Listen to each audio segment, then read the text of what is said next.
Today in this video I will discuss one problem. In an examination 30% of the students failed in physics, 25% in mathematics and 12% both in physics and mathematics. A student is selected at random. Find the probability that the student has failed in physics if it is known that he has failed in mathematics. Number 2, the student has failed at least one of the two subjects. And number 3, the student has passed at least one of the two subjects. And number 4, the student has passed in mathematics if he failed in physics. So here we shall use conditional probabilities to solve the problem. See how we are solving the problem. Let A and B denote the event a student failed in physics, and that means B denotes a student failed in mathematics. So here A denotes a student failed in physics, B denotes a student failed in mathematics. So P of A is given to be 30% of the students failed in physics. So P of A is 30 by 100, and P of B is given to be 25% failed in mathematics. So 25 by 100, so 0.25.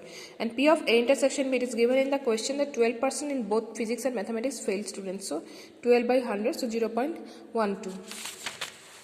Now Roman number 1, we have to find out C. The first question, the student has failed in physics. It is known that he has failed in mathematics. So that means probability of our failed in physics is denotes A. Na? So probability of A oblique B we have to find out, because probability of A when it is known that B has already occurred. So probability of students failing in physics when it is known that he has already failed in mathematics. The formula is P of A intersection B divided by PB. So 0.12 divided by 0.25, the answer is 0.48. Then second question, the student has failed at least one of the two subjects. So that means when it is at least, that means we have to find out P of A union B, and PA plus PB minus P of A intersection B.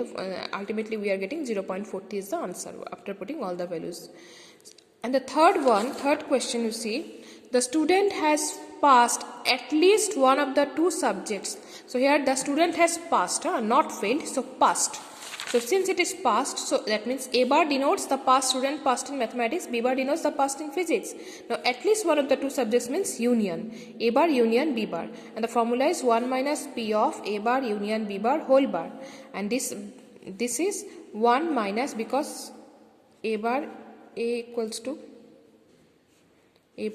1 minus A. Similarly A equals to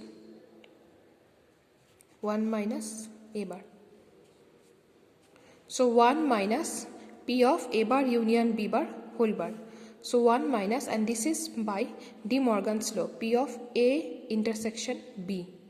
This one by De Morgan's law. That means A bar union B bar whole bar, by De Morgan's law A bar whole bar union becomes intersection B bar whole bar. So A intersection B. And probability of intersection B is 0.12, so 0.88 is the answer.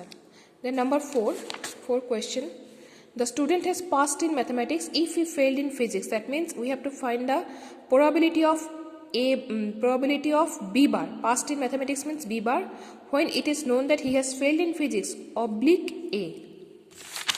That means we have to find out probability of B bar oblique A. That means we are finding probability of B bar when it is known that already A has occurred, and here A is he has failed in physics. So 1 minus P of B oblique A. That is 1 minus P of A intersection by P of A, and 1 minus 0.12 by 0.30, so 0.60 is the answer. Probability of B of A is probability of A intersection B divided by probability of A. Okay, so that means 0.60 is the answer. Thank you very much.